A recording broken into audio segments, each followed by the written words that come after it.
commence par l'historique. Qu'est-ce qu'il y avait avant la DSN? Avant la DSN, et encore aujourd'hui, on a Net Entreprise. Qu'est-ce qu'il y avait avant Net Entreprise? Avant Net Entreprise, en fait, on n'avait que des déclarations papier. Chaque organisme avait son propre formulaire pour chaque déclaration.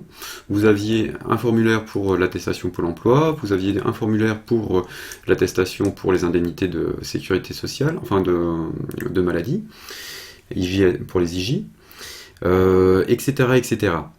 Donc on avait des ressaisies à faire à chaque fois sur ces formulaires pour chaque cas rencontré au niveau de l'entreprise. Aujourd'hui, avec Net Entreprise, on est passé sur un portail commun sur Internet avec des serveurs communs, enfin un site commun, Net Entreprise, ou la MSA pour les entreprises qui sont sur le régime MSA. Et sur Net Entreprise, on va avoir les différentes déclarations où on va avoir deux modes pour déclarer. Par exemple, si on prend le cas de la déclaration URSSAF qui est la DUX URSSAF, on va avoir un mode EDI, on va appeler ça la DUX EDI, et un mode EFI.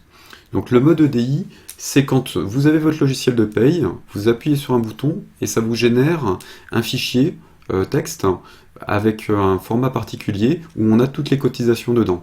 Et ce fichier, ou bien on l'envoie directement via Sage Direct sur Net Entreprise, ou bien on l'enregistre sur votre poste, et ensuite vous vous connectez sur Net Entreprise pour l'intégrer à Net Entreprise. Ça, c'est la première façon de faire, c'est du machine to machine. Et la façon encore, je pense, la plus utilisée aujourd'hui, c'est on va se connecter sur Net Entreprise et on ressaisit les données qu'on avait dans le logiciel de paye. Cette façon de faire s'appelle du mode EFI. Et le EFI, en fait, on a encore la ressaisie. Les données ne sont pas extraites directement en automatique du logiciel. Alors, au niveau des déclarations, le fait qu'on soit sur Net Entreprise, ça ne change pas grand-chose. On retrouve à peu près les mêmes déclarations pour les différents organismes. Et c'est un des points qui va changer avec la DSN.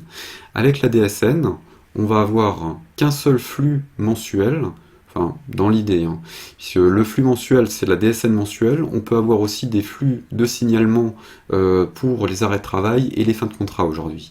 Donc c'est les deux données où on n'aura pas, on ne peut pas forcément attendre la fin du mois pour les déclarer. Donc on reste sur la DSN mensuelle, on n'aura qu'un seul flux au niveau de la DSN mensuelle, et ce flux il sera envoyé directement sur Net Entreprise à tous les organismes, et c'est les organismes derrière qui viendront chercher les données.